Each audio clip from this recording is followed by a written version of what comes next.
voy a compartir con todos ustedes, vosotras y vosotros, mi experiencia de trabajo con las mujeres en lo que es el campo de la investigación, ¿no?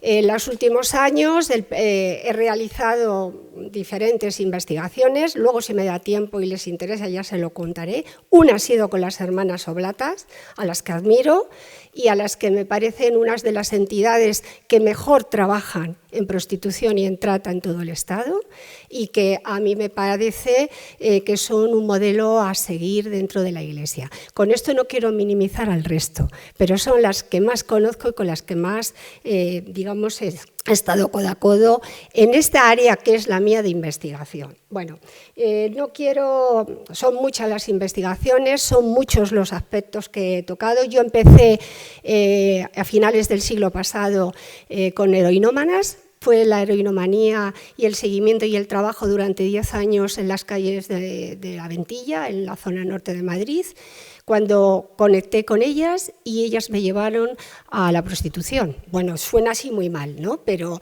ellas me enseñaron, o por lo menos vi que había un elemento importante que era la prostitución para ellas, para mantener su consumo.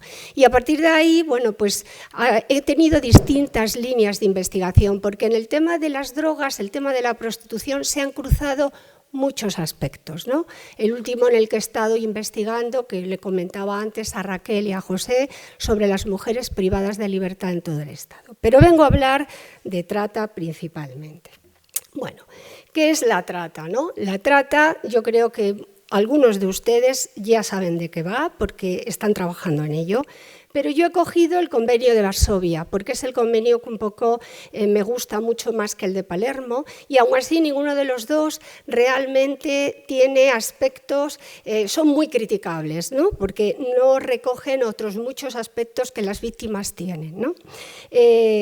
Cuando hablamos de trata es cuando una persona no tiene capacidad de decisión, no, ahí está programado, no quiero leer, ¿vale? No tiene capacidad de decisión. Puede ser engañada o se le puede decir algo por encima de lo que va a hacer en España, pero es captada, es transportada, es llegada a otro país, en este caso a España, y es la palabra que dicen tanto el Convenio de Varsovia como nuestro Código Penal es explotación, pero a mí lo de la explotación se me queda corto cuando hablo de trata. Yo esa palabra, y luego les voy a decir por qué, la sustituiría por dominación y esclavitud, porque las situaciones de trata son de las más terribles. Entonces, también el propio Convenio de Varsovia plantea que el consentimiento de la víctima no da lugar. ¿Por qué? Pues porque ella, si está en una situación de vulnerabilidad, está en una situación muy compleja, pues va a decir que sí, es decir, en un momento dado. Pero ese sí es un no. Entonces, por eso, cuando tenemos situaciones de vulnerabilidad, lo recoge muy bien tanto el Convenio de Varsovia como nuestro Código Penal en el artículo 177 bis, ¿no? Se considera irrelevante en ese sentido. Bueno, aquí tengo el Código Penal, el artículo donde viene a recoger lo que dice el Convenio de Varsovia, lo que dice el Convenio de Palermo, pero a mí me interesa también tocar algunos aspectos que plantea ahí muy importante. Otros tipos de trata. Y aunque es verdad que yo voy a centrarme en la trata sexual hoy tiene conexiones con la trata laboral y con la trata delictiva. Y es una de las cosas que voy encontrándome en mis últimas investigaciones. Y eso quiero a los que de vosotros y vosotras que estáis trabajando con ellas tengáis los ojos abiertos, porque hay aspectos que se entrecruzan, ¿no? Y que están ya recogidos en el Código Penal. La explotación sexual, la explotación en actividades delictivas, la extracción de órganos, matrimonios forzados o trabajos forzados, ¿no? Que sería la laboral. Bueno, la trata delictiva y la sexual y laboral son las que más se entrecruzan entre ellas. Y entonces somos mucho más capaces y tenemos mucho más visualizado el tema de la trata sexual por sus conexiones con la prostitución, evidentemente. Pero no vemos tanto aquellas otras víctimas que pueden estar las mismas condiciones que las víctimas de trata en el ámbito laboral o en el ámbito delictivo. Y os voy a poner ejemplos posteriormente de lo que voy encontrando. También es muy importante distinguir conceptos, ¿vale? Porque hay veces que se entrecruzan todos y cuando no tenemos claros los conceptos, las que más perjudicadas, hay dos cosas que perjudican mucho a las víctimas. Cuando no somos claros en los conceptos y cuando dimensionamos excesivamente la realidad de las víctimas. Primero, una cosa es la trata y otra cosa es el tráfico de personas. Aquí yo he puesto una tablita a la derecha donde hay 3 puntos que lo distinguen. Trata de tráfico. Y hay veces, ojo, que no es fácil, o hablando con jueces, con fiscales, tienen que hacer un avance en la instrucción para saber si es tráfico o es trata. ¿Por qué? Porque primero el consentimiento, aunque hemos dicho que la trata es irrelevante, pero se puede dar. En el caso del tráfico hay un consentimiento de la víctima. La trata es un delito contra las personas. El tráfico es un delito contra el Estado, porque lo que se hace es transgredir de forma, digamos, ilegal las fronteras. Y esto es otro de los temas que tengo ahí, porque muchas de las situaciones de tráfico y trata son debidos a esa ley de extranjería que hace que blindemos Europa en un momento dado. Y eso tiene unas repercusiones muy importantes, tanto en las víctimas, tanto en las redes de trata, etc. Volveré más adelante. El tema de explotación. En el tráfico no suele haber explotación. El tráfico es trasladar a alguien la frontera de forma ilegal. Ese tráfico lo estamos viendo todas muchas semanas que está sucediendo en el Estrecho, o está sucediendo en el aeropuerto de Barajas, o está sucediendo en otras muchas. Tráfico de personas, pero no hay explotación. Se acaba, la red de tráfico acaba cuando ha puesto a esa persona en el país, cosa que las redes de trata no hace eso. Las redes de trata no se conforman de eso, lo trae y lo explota, mejor dicho, lo esclaviza, la esclaviza hasta que ya no puede más. Hay veces que hasta que paga la deuda. Vamos a ver lo de la deuda, que luego les voy a explicar las distintas deudas y cómo se gestiona. Y luego hay una transnacionalización, es decir, en el tráfico se atraviesan siempre fronteras, en la trata no. Conozco casos, algún caso son contados con los dedos de la mano, también quiero ser rigurosa, de algún caso que han captado a una chica en Huelva y se la han llevado a La Coruña a explotarla. Es decir, y siendo el mismo país. Esto se suele dar también en muchos países. La trata no es solamente el pasar fronteras. Y esto, tanto trata como tráfico, es distinto a la coacción y la inducción a la prostitución, que es un delito totalmente diferente, ¿vale? Es decir, hay personas, redes, que pueden inducir a alguien a ejercer la prostitución, que la pueden coaccionar a ejercer la prostitución, haya o no haya relación sentimental, y sin embargo no es trata. Y esto es más a menudo a veces que la trata. Gente que puede, es más complejo, pero bueno, luego está el tema. Y luego está el tema de la explotación sexual, que ya les adelanto que es lo que creo que tenemos más en España. Es decir, no quiero minimizar porque el tema de las víctimas de trata es bastante duro, pero sobre todo el tema de explotación sexual nos lo vamos a encontrar muchísimo más. Voy a ir avanzando y voy a ir un poco planteando, ¿no? Ese concepto de explotación necesitamos, por una parte, ser más claro en el Código Penal, porque en ciencias sociales también, los que nos dedicamos a la investigación, los que nos dedicamos a lo teórico, tenemos que especificar más qué es eso de explotación. Si yo voy a la literatura, me dice una cosa. Si le pregunto a los jueces, que son los que aplican, cada uno, hice un estudio con jueces de Málaga, Madrid y Barcelona, y entre las cosas que les preguntaba es esto que viene aquí, en el situación de vulnerabilidad personal o económica, aspecto que se da en la trata y en el tráfico de personas. Bueno, vulnerabilidad es mucha. O que imponga un ejercicio de condiciones gravosas, desproporcionadas y abusivas. Y yo cuando le preguntaba a los jueces, bueno, ¿y esto tú cómo lo aplicas? Cada uno me daba una versión. Esto no puede ser. No puede ser que no tengamos claro qué es el concepto de explotación. Si le preguntamos a las mujeres que están ejerciendo la prostitución, ellas entienden la explotación sexual de forma diferente. Es decir, no necesitamos aumentar, y esto ya es una opinión un poco personal que la puedo justificar, no necesitamos aumentar el Código Penal y las penas, necesitamos clarificar cómo está el Código Penal y cómo los jueces y los fiscales interpretan las cosas. Entonces, la explotación para mí es diferente en el caso de la trata que en el caso de la prostitución. En el caso de la prostitución yo puedo hablar de explotación. En el caso de la trata tengo que hablar de esclavitud y de dominación. Y es verdad que las situaciones de explotaciones a veces son consentidas y forman un continuo entre lo que es la explotación consentida en cierta medida por muchas mujeres que están en prostitución frente a lo que es una obligación, ¿vale?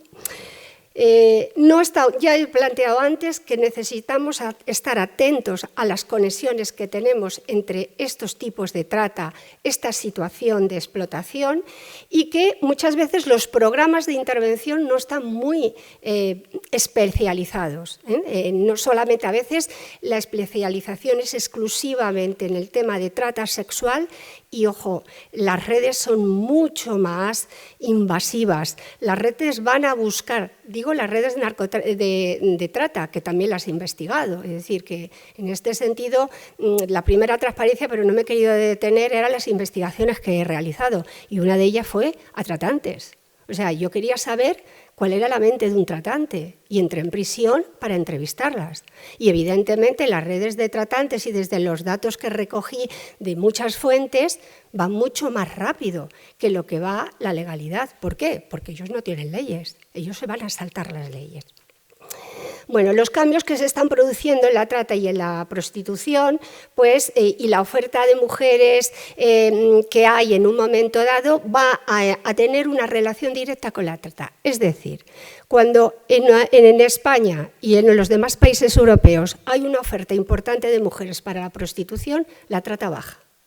Cuando hay escasez de mujeres en la prostitución, la trata aumenta y se producen las captaciones desde fuera. Generalmente, a principios de este siglo, hubo unas avalanchas importantes de mujeres a los clubs de alterne por un montón de factores que quizás ahora mismo son más históricos y no me quiero detener, pero que hizo que en un momento dado viniera un flujo continuo y bastante abundante durante los primeros 10-15 años de este siglo. Ahora esa situación ha variado y ha variado por muchas razones. Quizás una de ellas es porque ahora mismo no hay esa demanda tan importante y sobre todo tengo que reconocer que porque los cuerpos y fuerzas de seguridad del Estado han hecho su trabajo y han cerrado mucho club y han cerrado muchas cosas. Entonces han dado otro cariz totalmente distinto y siguen haciendo supervisión fundamentalmente los clubs de alterne, que son los que son abiertos, porque hoy por hoy gran parte de la prostitución está en pisos donde se está produciendo la trata y donde la policía no puede entrar. Ya me lo dijeron muy claro los jueces. Si no hay una orden judicial, no voy a dar la entrada y registro en un piso. Con lo cual ahí tenemos un problema en este momento a la hora de detectar las víctimas de trata. ¿Qué dimensiones tiene la trata en España? Bueno, mirad, cuando yo me planteé en el año 2012 que la Delegación de Gobierno para Violencia de Género me pidió hacer un estudio sobre las necesidades de las víctimas de trata, yo recogí toda la información que pude. Y lo primero que me encontré pues fue cosas de estas, ¿no? Esto en principio fueron informaciones parecidas a estas, son un poquito más tarde, pero yo me quedé un poco perpleja, ¿no? España, el país con más esclavas sexuales de Europa. ¿Eso es cierto? ¿No es cierto? El 90% de las mujeres que se dedican a la prostitución son víctimas de trata, en la esclavitud del siglo XXI. Y así 45.000 mujeres y niñas son víctimas de trata en España. Todas estas circunstancias, como investigadora, lo primero que hago es investigarlas. ¿Por qué? Porque las víctimas se merecen que seamos rigurosos. Y es tan importante como si hay una, como si hay 100, pero no podemos magnificar el tema. Ya el que haya víctimas de trata es un hecho duro y complicado. Yo, las veces que estuve entrevistándolas para ese estudio, se me quitaba el hambre. al oír sus relatos. Entonces, estas dimensiones poco a poco se han ido ajustando.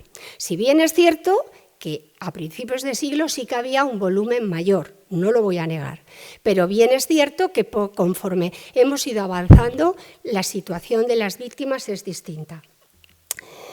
Cogiendo datos globales, antes de entrar en los de España, ¿no? El último informe que tiene el informe de Naciones Unidas para el crimen organizado y la criminalidad, en los datos que tenemos, la trata laboral está prevaleciendo sobre la trata sexual, que es un poco como he empezado yo mi exposición, ¿no? De tal manera que el 42% hoy por hoy la trata es laboral, y el 36% enseguida es la trata sexual. Evidentemente, en ese último informe avisa de una cosa, y es que cada vez hay más niños en trata.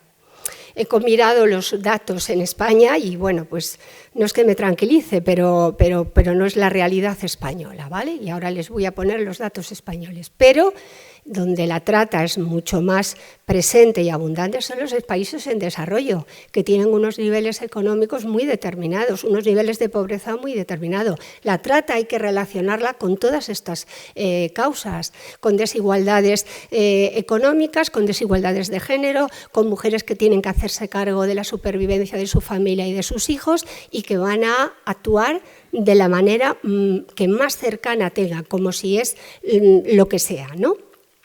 Ahí, en este informe nos habla que en el mundo, en el 2024, había 202.478 víctimas en todo el mundo, identificadas.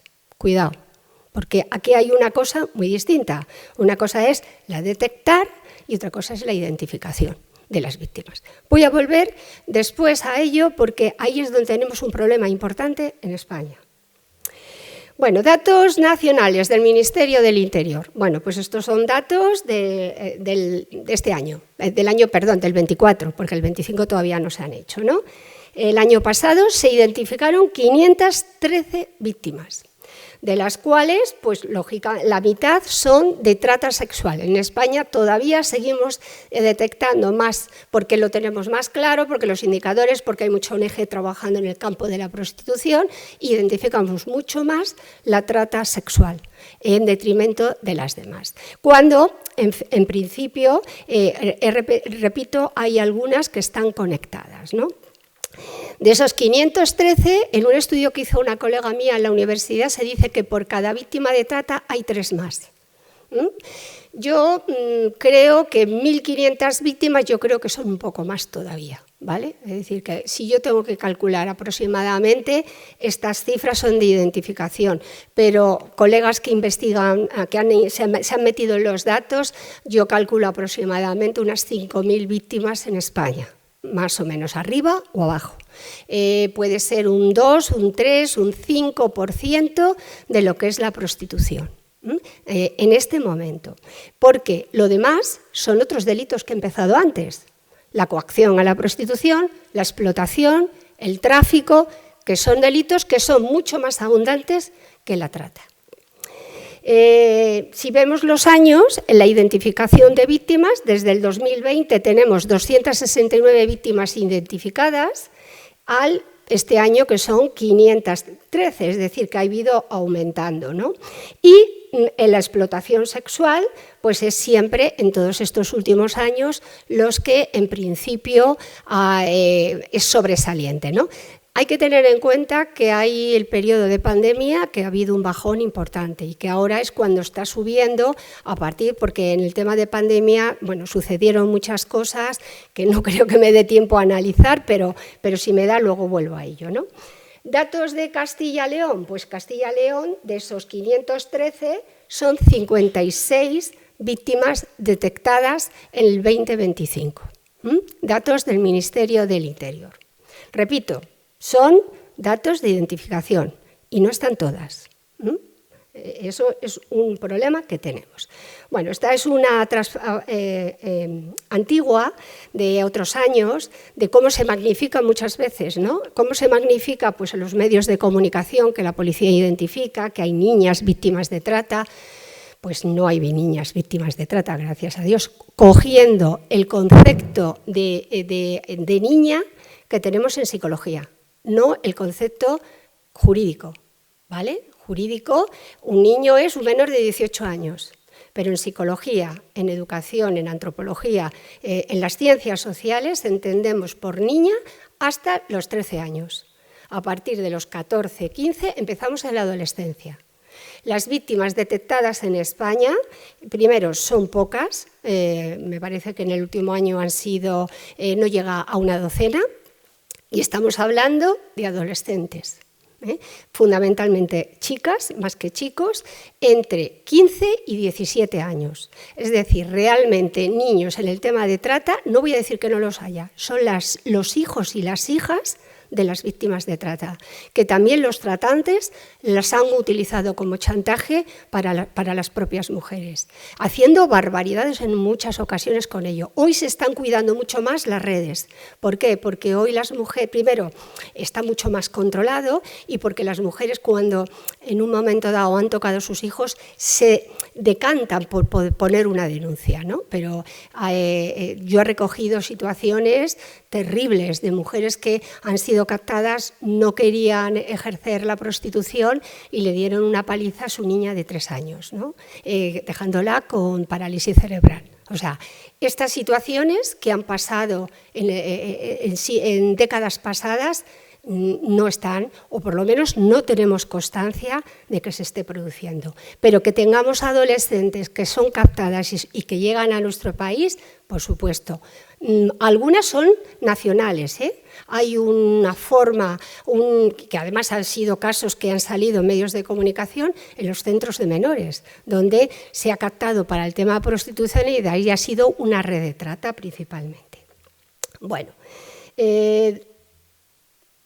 Bueno, aquí fue un estudio que yo hice para el País Vasco, que me lo pidió Emakunde, donde las cifras que yo planteo de trata, que está entre el 5 y 10% de la prostitución a nivel nacional, son más o menos las que se dan, no solo en España, también en el resto de países europeos. España y Europa no es América Latina, no es Asia y no es África, y eso lo tenemos que tener en cuenta. Con esto no quiero minimizar ni esto, las condiciones de las mujeres que están sometidas a la esclavitud en este sentido, ¿vale?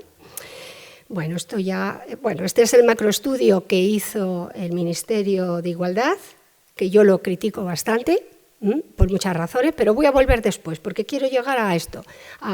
¿Cuál es el perfil de las víctimas? Se trata de mujeres entre 15 a 40 años.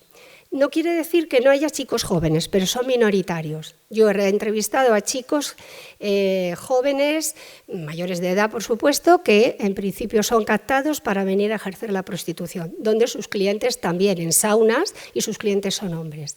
Generalmente cuando la víctima de trata es hombre y es joven, pasa desapercibida, igual que las personas trans. También son captadas fundamentalmente en algunos países de América Latina, donde están deseando su forma. Muchas de ellas migran por la inaceptación de su identidad en sus países de origen, porque están encarceladas muchas veces. Entonces, directamente las redes aprovechan esa falta de reconocimiento de su identidad para captarlas y traerlas. El país de origen, pues hay distintos países de origen y las formas de captación van a ser muy distintas. Generalmente en Europa del Este es más un proxeneta, un lover, un amante que llamaríamos, que la capta, la engaña con amoríos y se la trae para España, ¿no? Ese tipo de captación es muy diferente al que puede producirse en América Latina. Pero el grueso fundamental lo vamos a tener en Centroamérica y Sudamérica. Países como Colombia, como Perú, como República Dominicana, como Brasil o como Venezuela, que ahora mismo yo estoy detectando un flujo muy grande de tráfico y de trata, porque hay veces que cuesta ver la línea entre una y otra desde Venezuela, ¿no? Generalmente muchas veces vienen para el servicio doméstico y para la hostelería. Por eso hay veces que hay que estudiar bien y ver un poco cómo son las condiciones de las personas que están en el servicio doméstico. Porque yo recuerdo en Málaga, cuando estaba recogiendo datos, que me decía, uy, pero si aquí tú no tienes que contratar a nadie. Tú vas a la agencia, te manda una señora, pero tú no les pagas nada. Directamente pagas a la agencia. Y digo, pero vamos a ver. Pero vosotros estáis viendo lo que yo estoy... Claro, cuando les alertaba, digo, ojo, cuidado que eso es captación, cuidado que ese dinero no lo manejan ellas, cuidado que... Y incluso en algunos casos no solamente es captada para el servicio doméstico, sino a la vez para la prostitución, o por la hostelería. Muchas de ellas de América Latina van a venir en avión, no así de Europa del Este y no así de África subsahariana. De África subsahariana pueden venir en avión viendo los controles que existen en frontera, tanto en Roma como en Madrid, como en París o como en Londres, que pueden ser puertos de entrada. Si en principio está saturada uno, las redes tienen comunicación entre ellas para desviarse de un lado a otro. Otras veces esas víctimas que vienen de África subsahariana en avión van a tener una deuda bastante mayor que aquellas que van a atravesar el desierto, ¿vale? Y las que atraviesan el desierto pueden venir por dos vías. Todo esto antes de la pandemia, ¿eh? Con la pandemia y con las guerras que hay ahora mismo, mis informaciones pueden variar un poco, pero hay dos rutas en concreto, una por Libia, para pasar a Italia, que es mucho más barata, y otra por el estrecho para pasar a Algeciras o el sur. Generalmente esa es bastante más cara. En una cuesta 1.500 entrar en la patera y en el otro cuesta 800. Y las mujeres, además, subsaharianas son, en principio, más respetadas, ¿no? ¿Por qué? Porque las van a explotar luego en Europa, con lo cual tienen una mayor consideración y mayor cuidado en ellas, ¿no?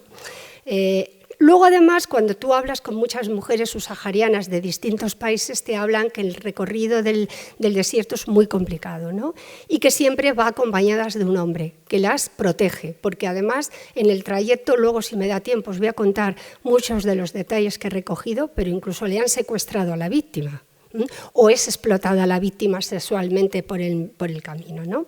Y en general, la mayoría de las que llegan a España van a pasar por Marruecos, ¿no? por las situaciones de Marruecos. Y luego tenemos las asiáticas. Esta es una, ¿cómo diría yo?, una asignatura pendiente que tenemos. Yo creo que hoy gran parte de la trata que tenemos, así mucho más... Trata y explotación la tenemos en la oferta asiática. La oferta asiática existe dos tipos distintos. Una, que es exclusivamente para los asiáticos, donde las condiciones de explotación y las condiciones de las mujeres que vienen de China, generalmente las traen más o menos 3 meses con la visa china, les dan 3.000 euros y las explotan, sacan de ellas unas 150.000, 200.000 euros. Fijaros, en general, las condiciones de esas mujeres, que además sus clientes van a ser asiáticos, son bastante peores que aquellas otras ofertas asiáticas que en general van para población general, porque las cuidan más, porque al tener contacto con clientes autóctonos, en un momento dado el cliente puede detectar algo y de hecho la policía tiene bastantes referencias de desarticular clubs o locales a raíz de la denuncia o de la información que le ha dado un cliente. En el caso de las asiáticas es complicado. Yo tengo muchas ganas, estoy buscando alguna alumna china que quiera entrar conmigo y hacer un estudio sobre el tema, ¿no? Porque el idioma es muy importante, es una comunidad muy hermética, pero necesitamos saber cómo están esas mujeres y trabajar con ellas también, ¿no? Y es, yo creo que la asignatura pendiente. De hecho, en todo el Estado, aquellas ONGs que están trabajando con estos colectivos o con este tipo de local, generalmente saben chino, porque si no sabes chino es muy complicado, ¿no? Enseguida te pasan y no, aunque sepan perfectamente castellano, cuidado, pero van a hacer una situación muy hermética, ¿no? Y luego tengo que hablarles de las españolas autóctonas que se van a Europa a ejercer la prostitución, que es entre 18 y 35 años. Justo en la pandemia me encontré, cuando estaba investigando las situaciones, justo en el proyecto que estaba haciendo con Oblatas, me encontré que de pronto en uno de los locales había un montón de españolas. Y digo, ¿españolas? Si siempre en los locales hay una, 2 como mucho. Y allí me encontré que más del 50% eran españolas y mujeres jóvenes. Entonces, claro, habían cerrado todas las fronteras y todas las que se marchan a Europa a ejercer la prostitución no estaban. Eso me llevó a, como soy investigadora, me llevó a estar 2 meses en Ginebra, porque uno de los destinos era Suiza. Me fui a Ginebra y estuve investigando durante 2 meses los negocios de sexo y las españolas que estaban ejerciendo allí. 2 españolas que contacté con ellas habían sido víctimas de trata, captadas en España. Una en las islas, no os voy a decir dónde, por privacidad, y sobre todo porque ellas vivieron una situación, se quedaron en Ginebra y viven en Ginebra las 2, ¿no? Pero eso no lo tenemos en cuenta y eso hace que en un momento dado tengamos que activar mucho más el tema de la prevención, que yo creo que ahí nos falta mucho por hacer. Bueno, este es el informe que hice sobre apoyando a las víctimas de trata. Estas son, digamos, las rutas que en general los tratantes van a hacer con las víctimas o van a traer las víctimas. Del este tenemos fundamentalmente China, aunque es verdad que la zona de Cataluña puede ser de India-Pakistán. Lo que pasa es que como esa zona también es ahora un momento de conflicto, ha mermado mucho más el flujo concreto. Además, las redes son muy fáciles. Estas redes de trata se unen a veces a redes de narcotráfico o a redes de terrorismo. Con lo cual, la policía ya poco a poco va descubriendo todas estas cuestiones, ¿no?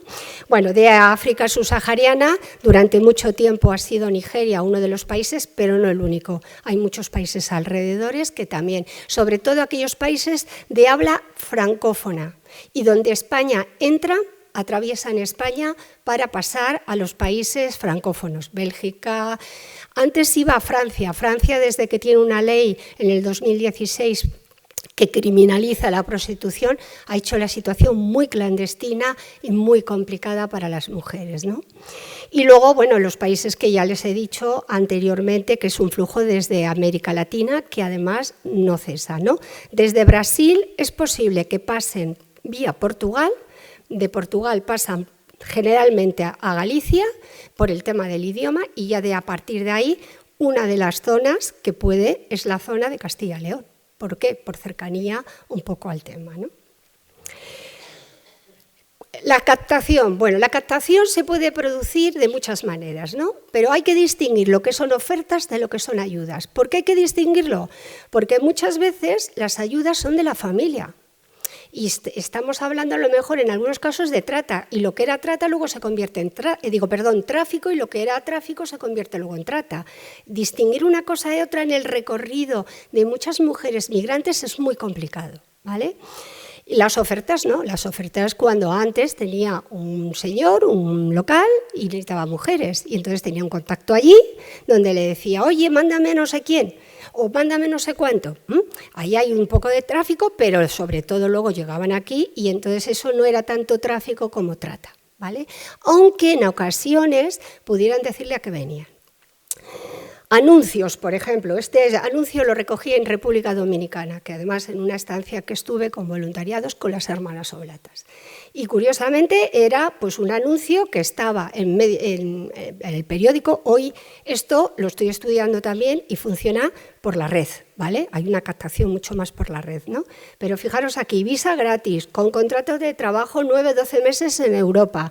Buscamos chicas con buena presentación y saludo, el lenguaje. 18-25 años, bailarina, mesera, score. Score no tienen muchas de ellas ni idea lo que es. Salario, 4.500 euros.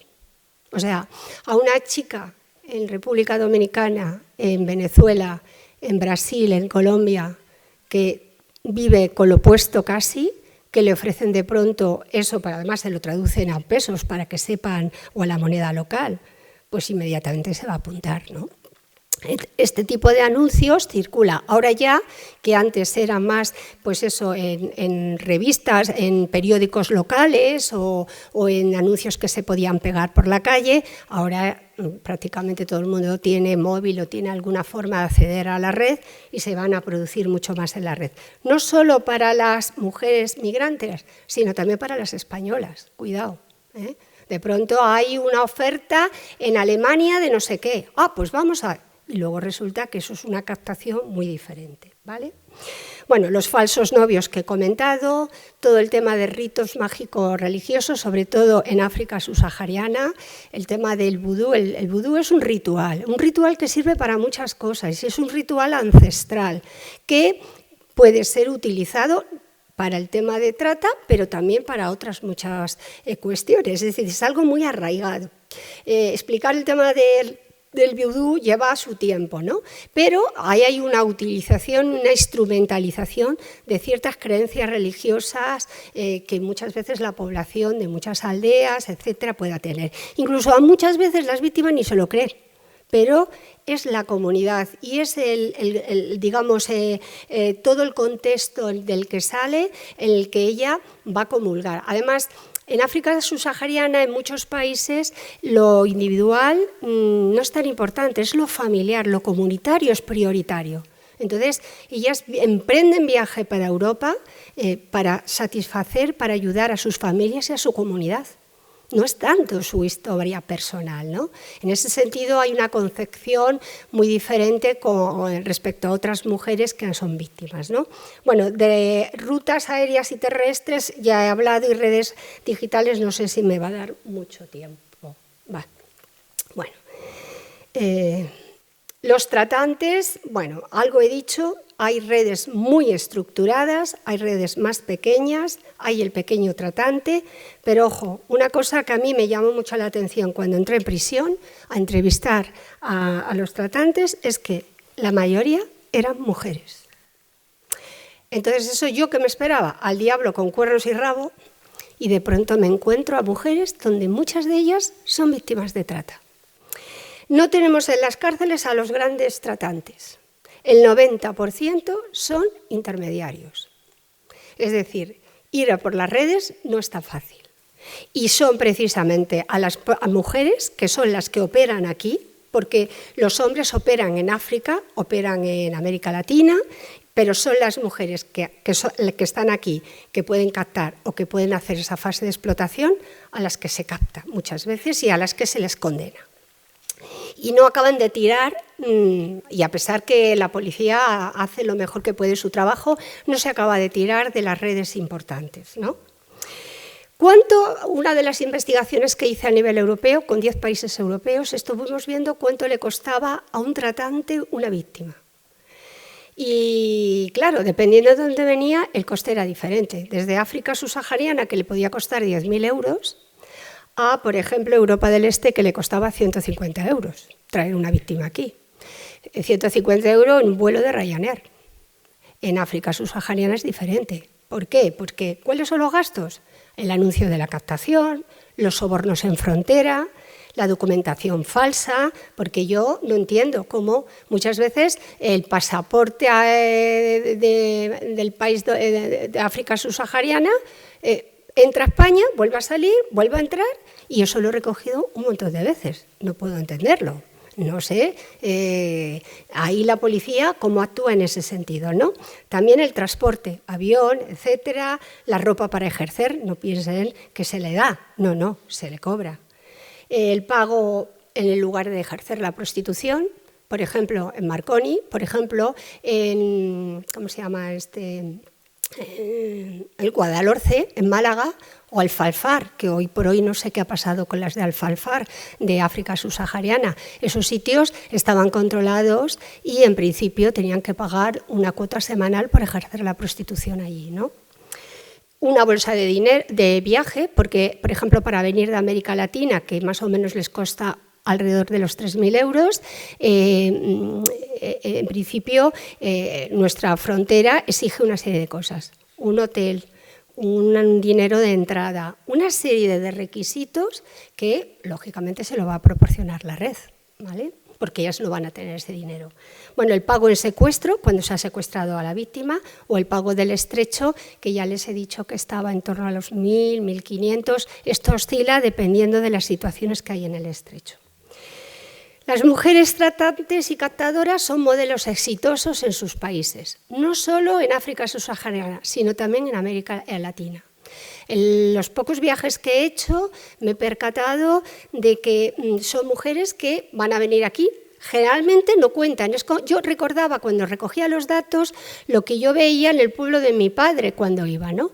Venían los inmigrantes de Francia o de Alemania con un pedazo Mercedes impresionante y con unas condiciones alucinantes, pero no contaban que estaban en una portería, en unas condiciones de hacinamiento y en unas condiciones pésimas, ¿no? Pues aquí pasa lo mismo.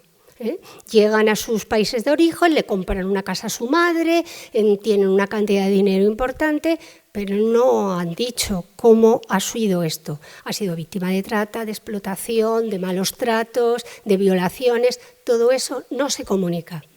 Con lo cual, en ese sentido, lo que tienen en sus comunidades es otra cosa. Y repito, esto lo he documentado más tanto en América Latina como en África subsahariana, desde las propias víctimas y desde los viajes que he hecho, sobre todo a América Latina, ¿no? Además, las mujeres generan más confianza, con lo cual son excelentes captadoras, son menos sospechosas, son muy conocidas en sus barrios y, como he dicho, no se cuenta todo, ¿no?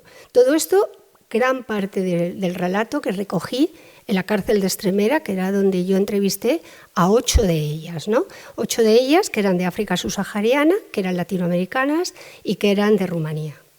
Bueno, Rumanía y alguna era búlgara, o sea, de Europa del Este. Además, son muy buenas controladoras y explotadoras, ¿no? Controlan el ejercicio de la prostitución donde se da, sobre todo en lo que son espacios más precarios, más en vía pública, posibilita el alojamiento, la ropa, se encargan de la recaudación, producen amenaza, intimidación, pero aquí hay estilos diferentes por parte de las madame, por llamarlas de alguna manera, ¿no? De las mamis. Depende, hay algunas que tienen un estilo muy violento y otras que van a tener un estilo mucho más conciliador. Con lo cual, ¿cómo va a denunciar a una colega que le ha posibilitado venir a España?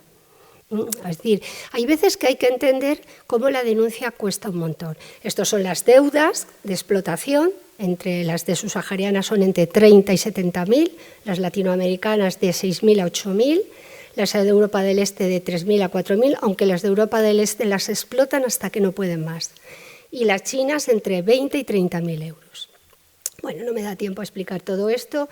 Digo que es más que explotación y hablo de dominación porque son obligadas a tomar alcohol, a usar cocaína, no tienen una adecuada alimentación y sueño. Les obligan a hacer abortos de clandestino cuando se han quedado embarazadas porque no les permiten usar protección.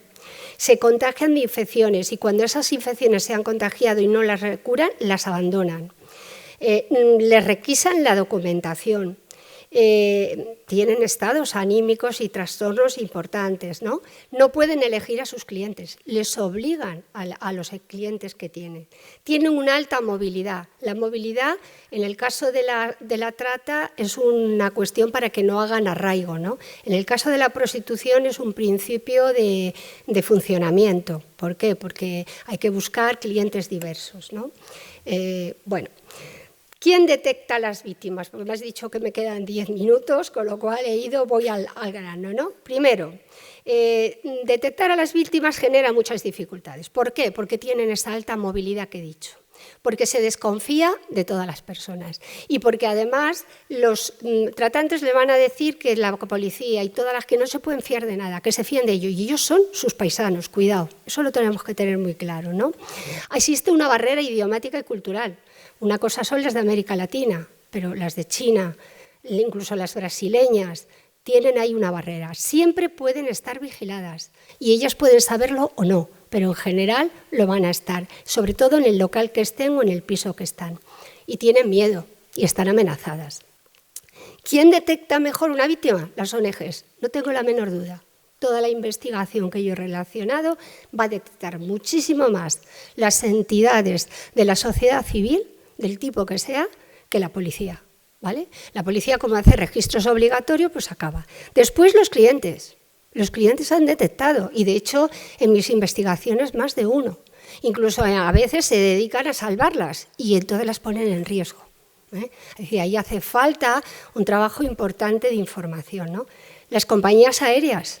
Ha habido varias compañías aéreas que la azafata ha visto una cosa muy rara.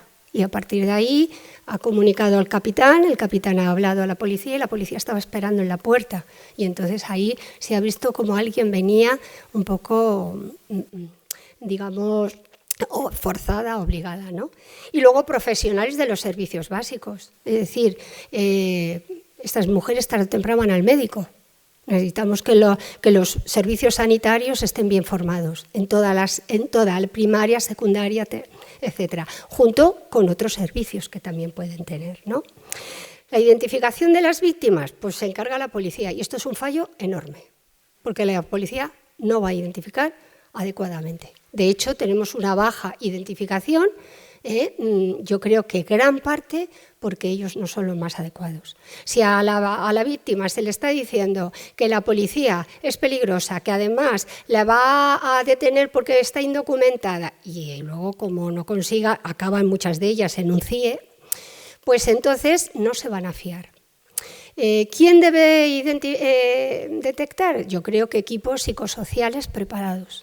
Hoy tenemos una amplia oferta de servicios, tanto en las ONGs como en la Administración, especialistas en violencia contra las mujeres.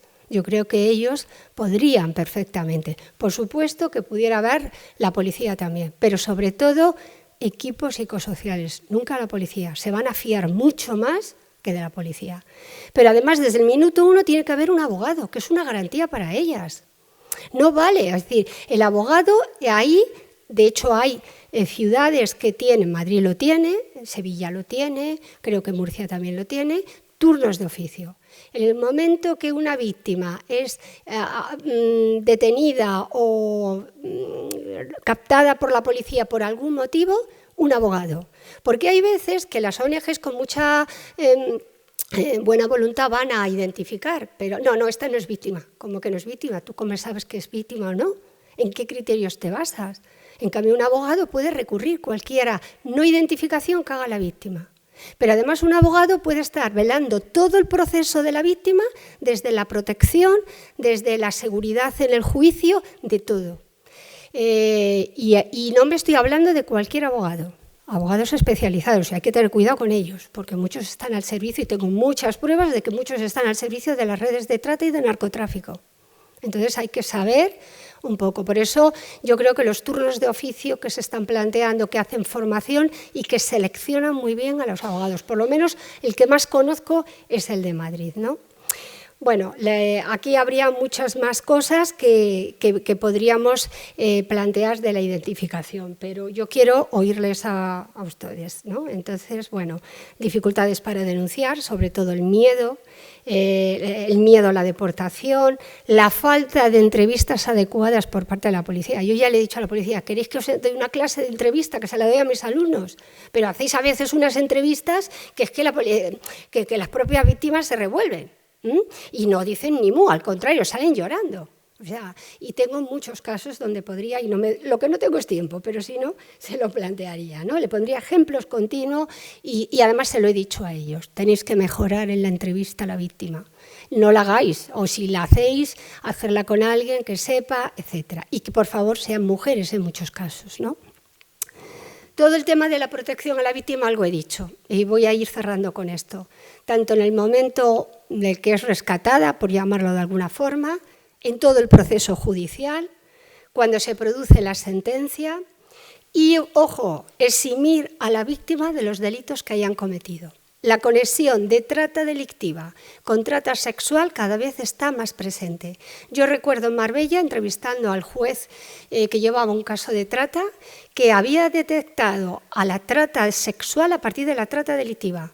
Había una red de búlgaras, de búlgaros que estaban explotando a jovencitas de 18 a 25 años búlgaras y les obligaban en Puerto Banús a robarle a los clientes. Un Rolex, bueno, claro, eso saltó rápidamente. Cuando el juez empieza a hacer la instrucción se dan cuenta que es una red de trata sexual que les están obligando a ejercer la prostitución.